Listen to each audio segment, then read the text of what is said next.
Let's try again. Good evening, everybody. I'd like to call to order the Subcommittee Industrial Community Development.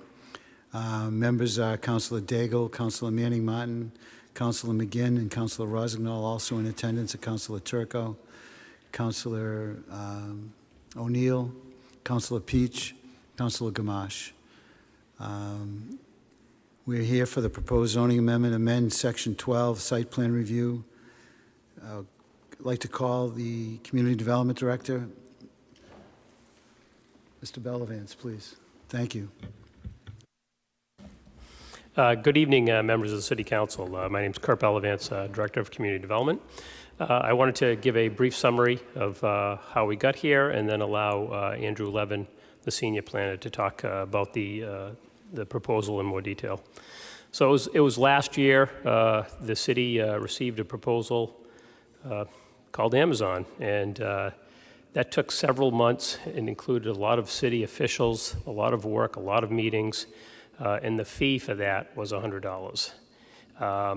It was really, we try to work with these developers. We absorb a lot of fees when we have large projects like that. So we had Andrew look at other cities and towns around us to see what they charged for site plan review, and we were by far the lowest. So what we want to do is look at those other communities and see how we could modify that, and that was a project that Andrew was working on in regards with the city planning board, and now that we've come through fruition, and I'm going to allow Andrew to talk about that in more details. Mr. Bellavance, Mr. Levin, would you like to come up, please? Thank you, Andrew. Good evening. For the record, Andrew Levin, Senior Planner, Community Development Department.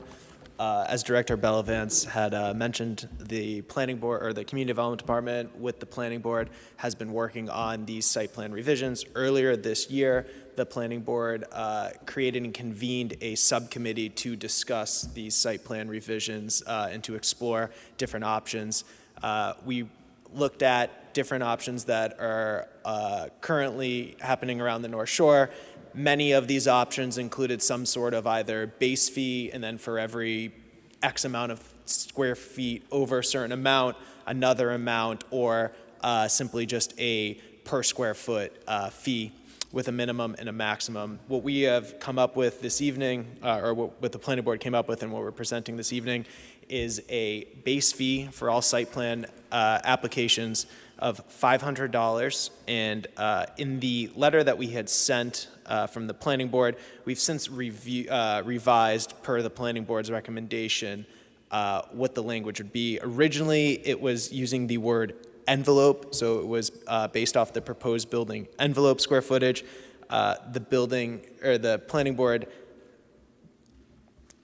If I could, I'm sorry. Mr. Chairman, move to Levin, receive item 8G from the regular meeting package. So moved. Thank you, Councilor McGinn. You heard the motion by Councilor McGinn. All in favor? Any opposed? It's a vote. Thank you, Councilor McGinn. Back to you, Mr. Levin. Thank you. So the Planning Board voted on a $500 base fee for all applications, and then for every application with a proposed footprint in the original letter, and with the discussion with the Planning Board, we are now using trying to change dollars per 5,000 square feet. So everything up to 5,000 square feet, $5. You get to 5,001 to 6,550, and so on. And I should also add that there's max application fee of $10. You in the 100,000 square foot range of a building, so with the zoning in the newly created section 12.18 that we were proposing, it had showed, for example, a site fee table. On recommendation of the Planning Board, we are looking to take that site fee example table out of the actual zoning ordinance itself and just put that onto the Planning Board's site plan application instead.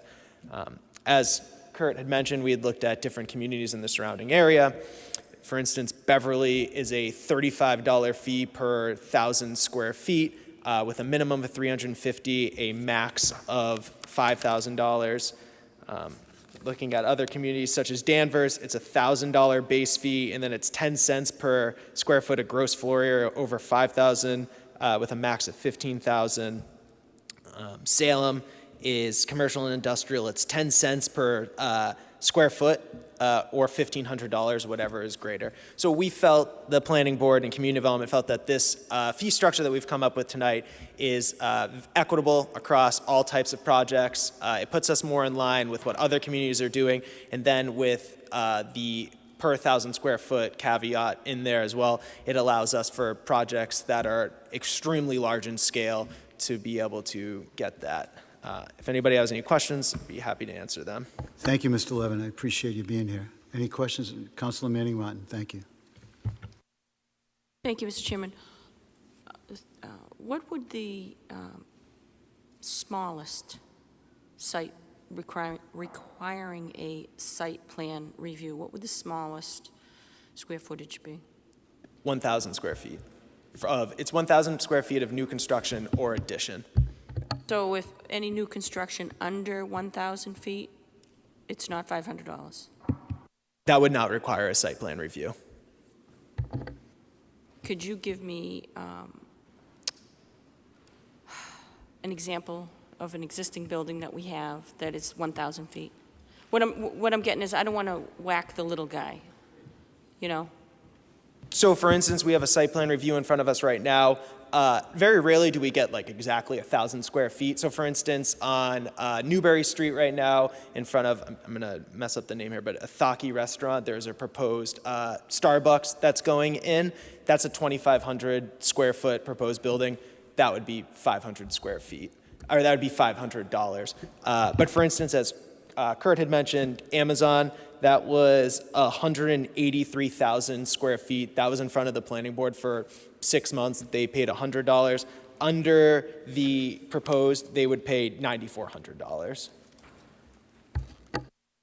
Also, I should add to that as well, that was never built. So that was in front of the planning board, paid $100, 6 months, and then that was it.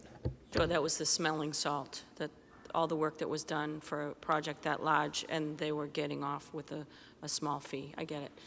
My concern is just, I just don't want to whack the little, you know, the mom and pop. And I want to make sure that this is balanced so that they don't get whacked. Do you feel that it is? The planning board and community development department felt that it's pretty equitable, this amount of money across the board if you look at what other communities are doing. And we felt that, you know, sometimes it's a one and done type of meeting, but a lot of the times it is a lot of back and forth between the applicant, the planning board staff, and reviews and such at this at and across every communities that we've heard because we do have commercial for businesses to either expand quite largely. We have different locations to that as well with 5,000 square feet. What is it when you're reviewing?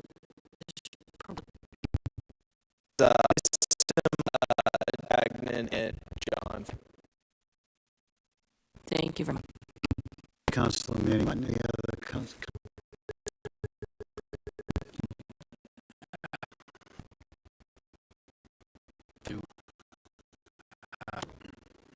You're looking to change the voice in this language, correct? That is correct. We're envelope so many questions. The idea you don't want to be hitting the print itself, and the word would lead up to Okay,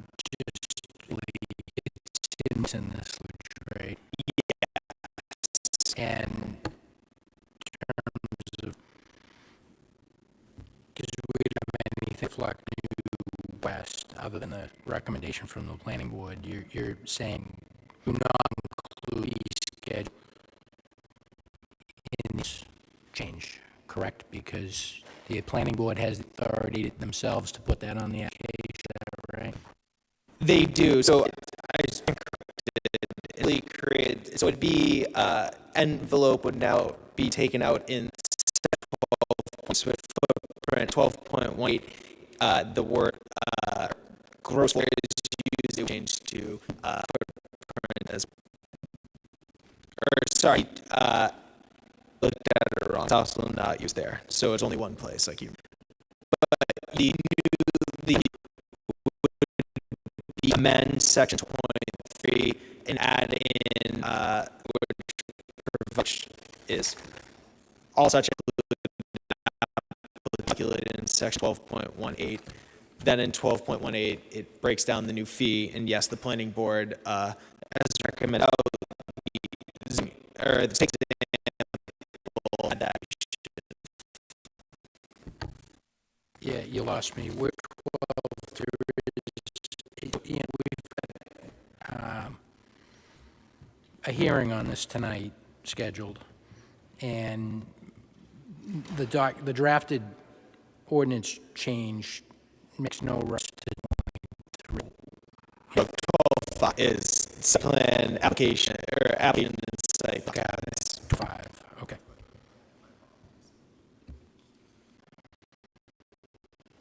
Okay, so I guess 1 to 1, and their envelope footprint in one place, and drop the fee schedule. And the fee schedule is not necessary because the language essentially says the same thing. It's redundant. The planning board felt that when we were originally going over this, that people might get confused with what does it mean? Does it mean 5,000 in 1 square foot over? What gets you to the next threshold? Putting that into our ordinance itself, I mean, you know, this has changed. You change up that fee schedule once again. Take that, you would just add that to the application for the applicant to come up with the fee.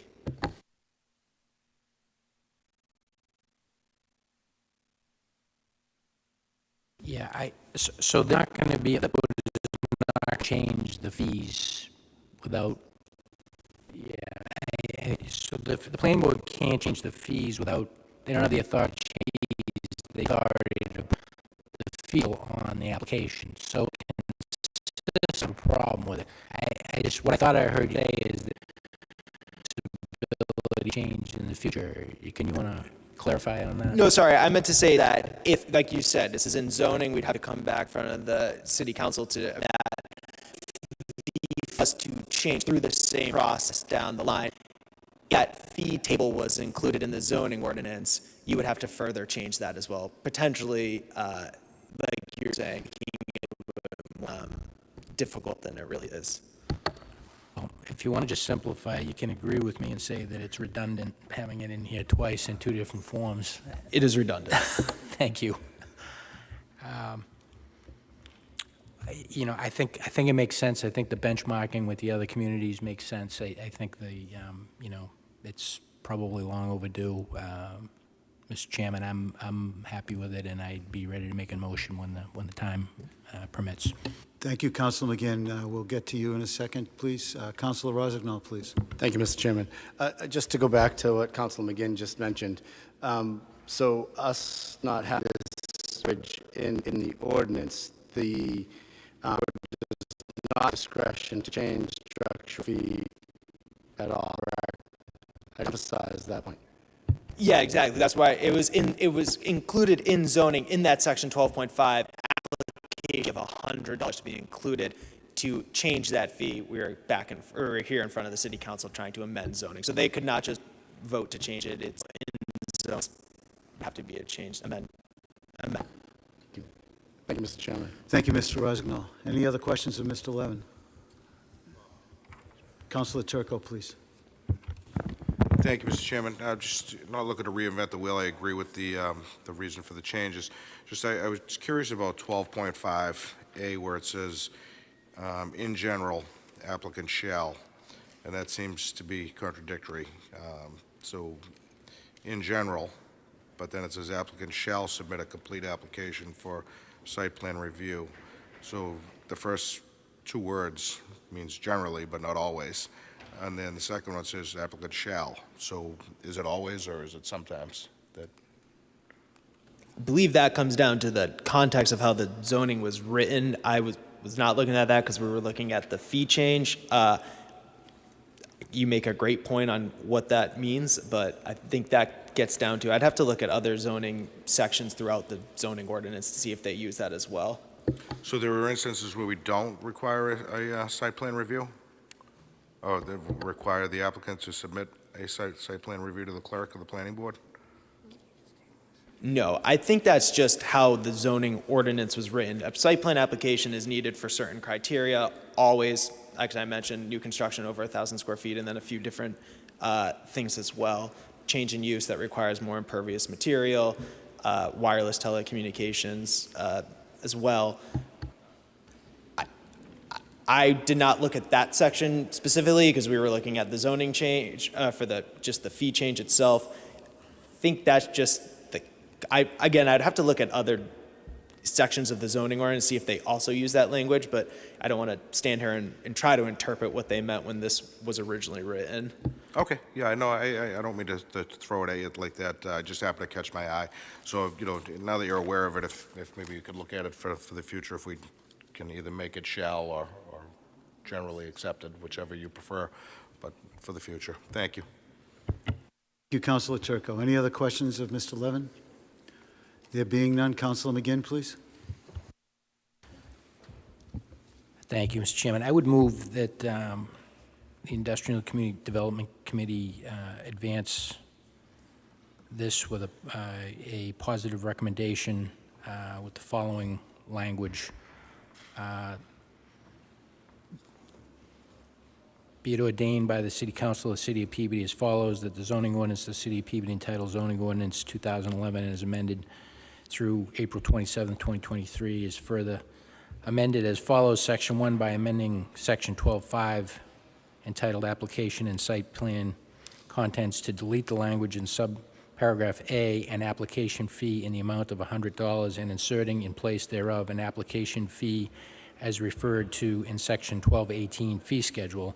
Section 2 by creating a new Section 12-18 entitled Fee Schedules as follows. An administrative fee for site plan review is required with every site plan review application.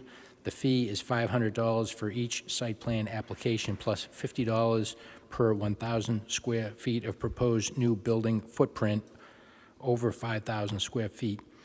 In no case shall the application fee exceed $10,000. Section 3, all ordinances or parts of ordinances inconsistent herewith are hereby repealed. Section 4, this ordinance shall take effect as provided by law. So moved. Thank you, Councilor McGinn. You heard the motion by Councilor McGinn. Any comments on the motion? There being none, roll call vote, please. Councilors Daigle, Yes. Manning Martin, Rossignol, Yes. McGinn, Yes. Gould. Yes. Motion carries 5-0. Thank you, Mr. Levin. Thank you, Mr. Bellavance. Can I adjourn? Thank you. We are adjourned.